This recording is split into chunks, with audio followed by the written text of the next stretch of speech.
Can you send images in character AI? Hey there, welcome to the channel and let's get right into this tutorial. Unfortunately, with the recent update, the option to send images directly in character AI has been removed.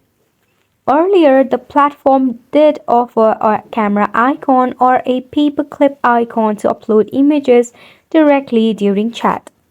However, those feature has been replaced by the new feature that is the voice call.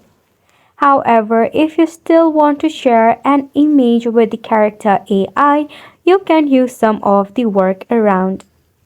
Firstly, you can upload the image somewhere else such as any of the platform or your backup drives.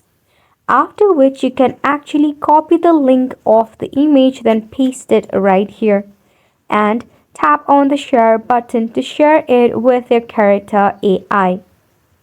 So this is a workaround that you can try to share and send image in character AI. Hopefully you found this video informative and helpful to you.